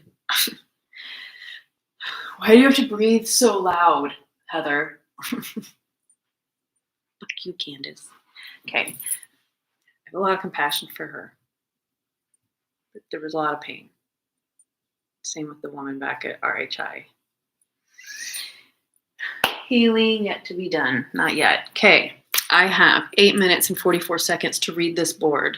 That means I'm still going to have to come back and read the other boards that I wrote this morning later. Okay. Now we're getting into bullet points. I got started on a whole thing about learn to delegate, learn to teach, elevate in skills, vibration, concepts, intelligence, promotion within the a job construct, promotion within context of sharing information about something of interest. Promotion, I know there's a lot of different meanings of promotion, so the multiple there. Talent scout, looking for volunteers. find a transcriptionist in training. So preferably not someone who already knows how to do it. Maybe just someone who maybe has a little bit of experience, but not an expert, not somebody who expects to be paid a lot. I need a transcriptionist for training. Themes of learn by doing, learn by watching. So learn by doing, finding people who are ready to practice. At that stage, I'm finding funding to pay them so they can get paid to learn. It's the smartest thing ever. Learn by doing, learn by watching through the recordings that I make of all of this like educational material on a whole bunch of different topics. Not only does that relieve me of the direct contact and create a legacy of content that can be like polished or used as a foundation for like ever. I can't wait until it comes out how many videos already exist to be worked with. I gotta stay on track. So learn by watching. There's a lot of course material already created, not only through me, but as well as other teachers. And I have a lot of opportunities to share, learn by watching other people's work. Honoring different learning styles, learning how to honor your true self. But first, a lot of it has to find out who that true self is, what they feel like. There's a sense of discovery, meeting yourself. I don't feel like I was myself probably much at all after, I don't know, an ever decreasing amount of myself came out after the age of 5 and probably only came out in little spurts here and there until I finally drowned in the deluge for a few years of it all busting through the dam. So that I could uncover all that garbage and re-meet myself. Okay. I briefly mentioned already, tools we have available to us now didn't exist or were never accessible until really fairly recently. So, perfect example is back in the 60s, 70s, whatever, the only way for people to get attention was to make a lot of noise and get in the newspaper or on TV once that became available. That's no longer required. We don't have to put ourselves in danger necessarily in order to get information out. Grassroots no longer needs to include so much challenge. We have access now to ways to communicate and be grassroots that never existed. So let's be grateful for that. I've been thinking about the 90s a lot. One example of tools we didn't have is the way that the internet evolved very quickly once capitalism got involved. So, like, example is the Beanie Babies movie on Apple TV is very good. I'd like somebody to find for me a series of photos that show the evolution of computers from kind of when they were in a warehouse to a huge room to basically the big jumps as they got smaller and smaller to the Mac, to whatever the first little gray box was, tan box, whatever it was. That's an example of something starting really clunky. Not very many people have access to it. It's extremely expensive, extraordinarily difficult to use, and doesn't even work all that well, to the point where we have like computers now that would have needed a building to sit in at one point. So I want photos of that evolution.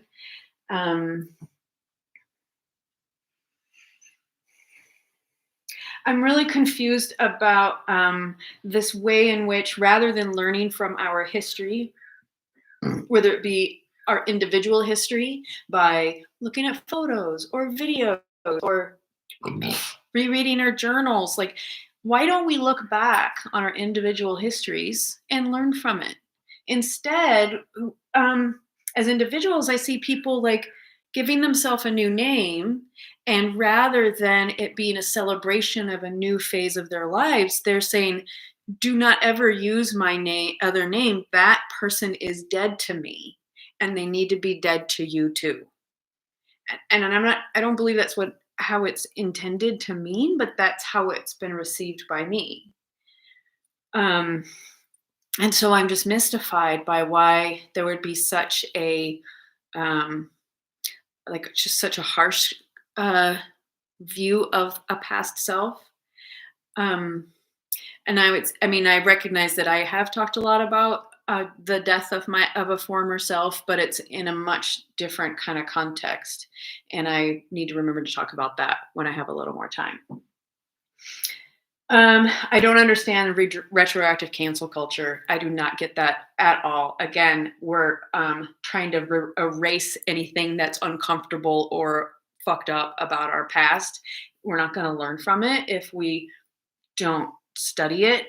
And so I do not understand cancel culture at all. It does not create a safe environment for practice or growth. It is not a growth mindset at all.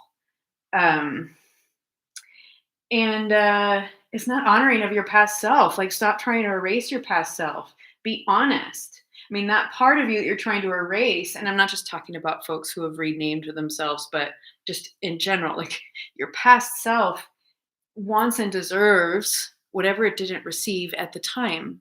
Now is a chance. Pay attention, listen, give it to that part of yourself. Why would you send that part of yourself either to the grave, a living grave, or to prison? Like, just, I know you're there, but don't fucking talk to me. Like, you're dead to me, but I know you live. Don't send your former self to prison or to a living grave. Like, that's not kind. A lot of paradigm shifts need to happen. Fight the system.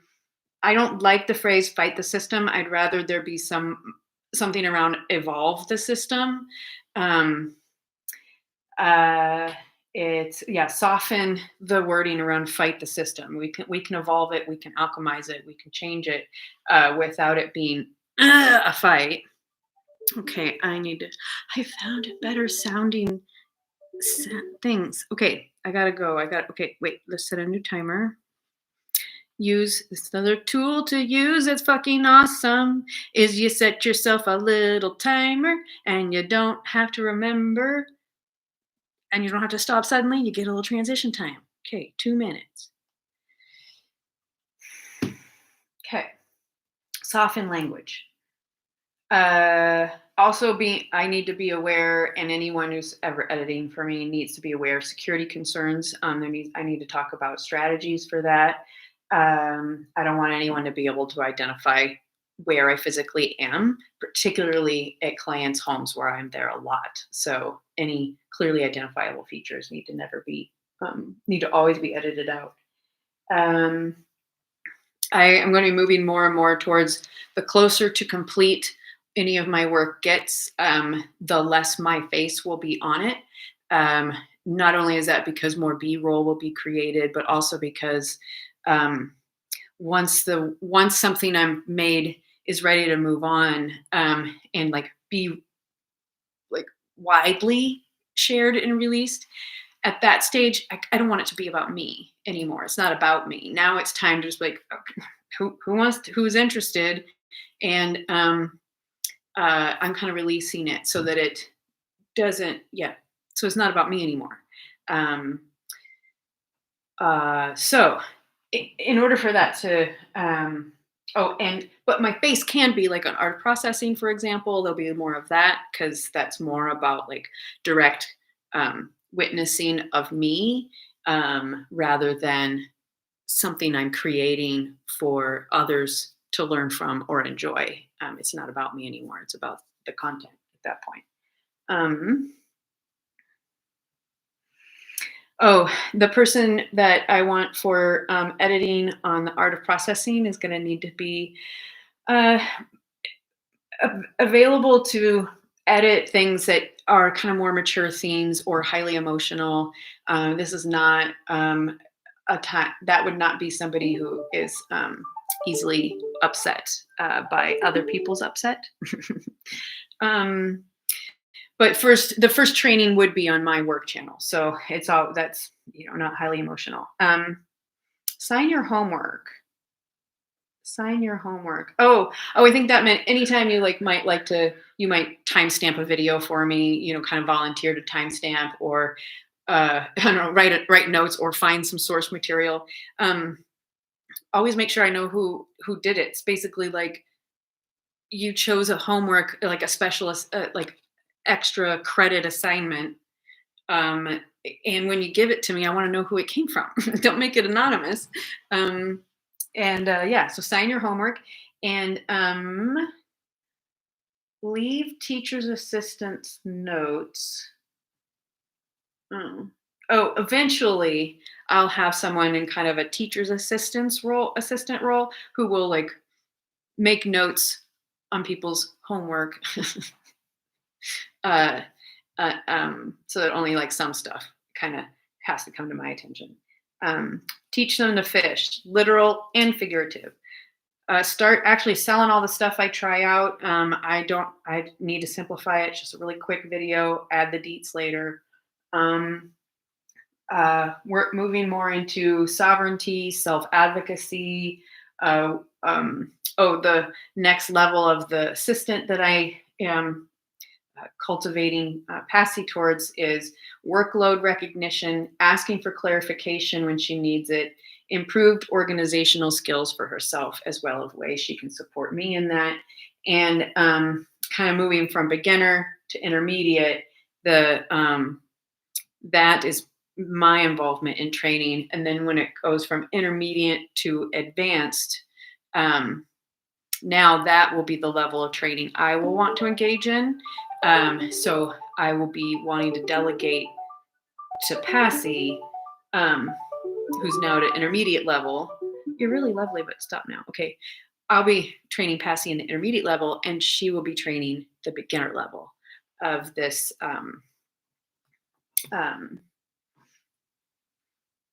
this assistant structure I'm building. So yeah, and that's the pathway to advanced is teaching and preparing specifically for being able to start working for clients. I'm very excited about Corinne and I. We are moving into a different space where we are carving out time truly for business, and currency exchange is now happening where I've asked her to basically be a paid consultant on the creation of the pet sitting course. And so that's a different phase of a friendship. And I want to be really conscious about that. Because I feel like it's an opportunity for two friends to have a great idea and keep coming together on it. And then at some point, money gets involved. And there's some point after money gets involved, and I don't know, where a lot of friends have a rupture. And it's especially rampant in the like coaching industry kind of field of that transition from friend to client or coworker or collaborator, or just money being involved. Shit goes awry. So we're going to do that with more awareness, more awareness of what doesn't work. I've experienced directly. Setting agreements, allowing them to evolve, coming back to them with some regularity. Flowchart of us. Next is us again. Bring Piper in eventually. Oh, Corinne and I did a bunch of Catalyst calls a while back. I need to come back to that. If you want to really be able to work on your skill building, be teachable, be coachable, close your mouth and listen. 2, 1. Okay. Evolve to that. Okay, B-roll, visual, nice, but not. Okay, the things that I need to remember that I can pretty much always eat, make myself eat if that's the situation I'm in. PB&J on gluten-free bread, avocado and chips, like in a bowl, macadamia nuts, maybe chocolate chips as a treat, slices of apple, some cheese, some crackers. Okay, I gotta go. It's time to get in the bathtub. All right, we'll see what comes of this, but yeah, I've got like a whole bunch more of those boards to come back and say, that's okay. I am still just vomiting a lot of pent up stuff. Okay, where's my, okay. I kind of like my mouse like tries to save energy with it going off all the time, but it's kind of pisses me off. Like, you don't have to go to sleep after 3 fucking minutes. I haven't worked you that hard. Okay. Okay, yeah. Oh my God, you're so cute. This, okay, again, this dog. She just looks like a sled dog all the time. Right now, she's curled up in a little ball like a sled dog. Okay, I gotta go. I'm gonna go take a bath.